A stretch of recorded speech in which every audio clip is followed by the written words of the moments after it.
Hi everyone, in this lecture I will teach you the project structure in MS Project, which is necessary to know before I start working with the software. So let us start with the definition of a project. A project, as you know, is a temporary endeavor, which means that it has a start and end date, and you create a unique product or service. For example, if you build a bridge, if you build a road, or if you want to paint your house, you are doing a project because it has a start and end date and you are providing a unique service.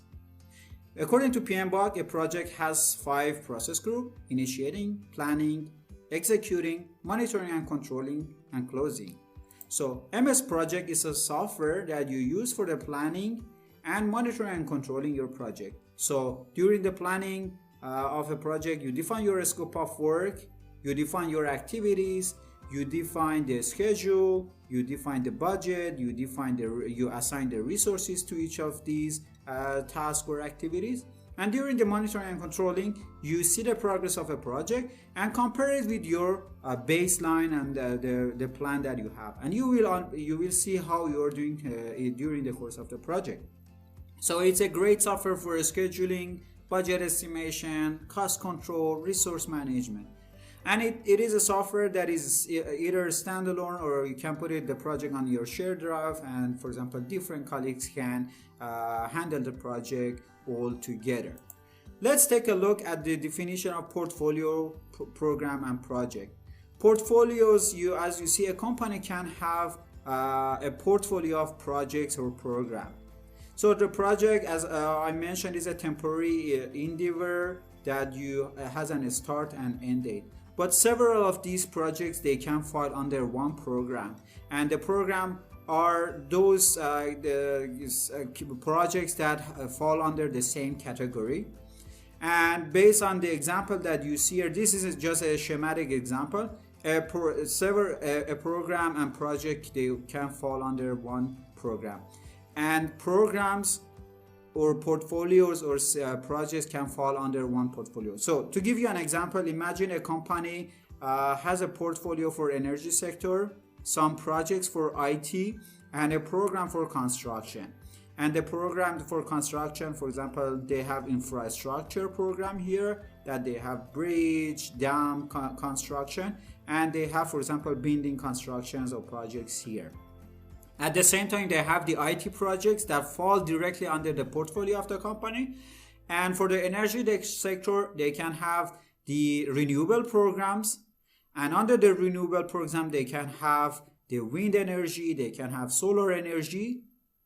And at the same time, under the energy sector, they can have directly the oil and gas projects. So this is a schematic view of a company structure and how the program, portfolios, and projects have relation together. During this course, we're gonna see how you can make a project in MS Project. So the structure of a project is that you have the WBS, and WBS is work breakdown structure. So you have the aim, you know the aim of the project and how you're gonna achieve to the aim of the project. You break down your project to different levels. And as you see here, we have level 1 work breakdown structure, and then we have level 2. The numbering that you see here is exactly the default that we use in the MS Project. So for you to become familiar, we have the level 1 is 1, and then 2 here, and 1.1 and 1.2 is the second level WBS for this project. That all falls under the WBS level 1 under the unique code of 1. And after making the WBS, you have the working task, and the working tasks are the activities that you do the real job during the project. After we assign the working tasks, then we assign the resources to each of these tasks. And there are 3 types of resources. Work resources are the human resources that, for example, the people who do the job. So you have, for example, welders, you have the let's say plumber, you have the IT, you have the project manager, and so on. Material are those consumable material that you use in order to conduct a project and complete one task.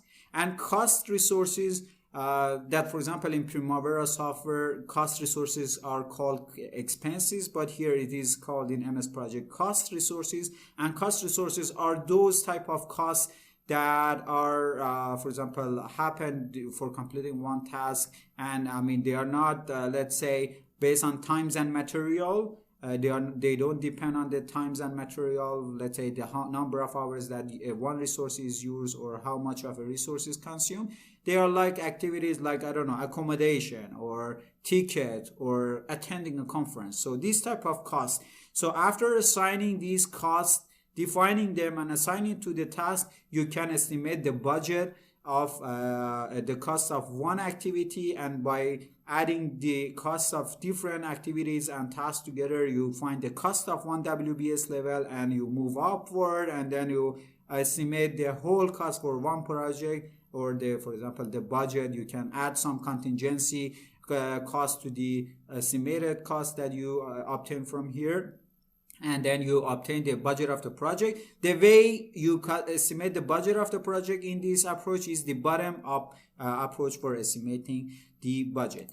You see here the network diagram. So these are the working tasks and the relation between them. We will see the example during the course of the project, but as an example, you see the critical path here, and you see the name of the activity, the duration, what is the who is the resource for conducting that activity, and the start and finish date of one activity. So this is the structure. So the takeaway from this lecture is that you have to define a project. We define the start date of the project together. We add the WBS levels of the project. Those are the work breakdown of the project. Then after those WBS levels, we add the working task to the project. And after defining the working task, we add the duration of the these, for example, working tasks. And by adding those working duration, we start adding the relation between these activities, and then we find the critical path and how long the project takes. So that's the whole idea of this lecture. In the next lecture, I will teach you how you can create the project, add the WBS, and also add the working task. You are doing great. We just started, so let's make a coffee for yourself, and then I'll see you in the next video.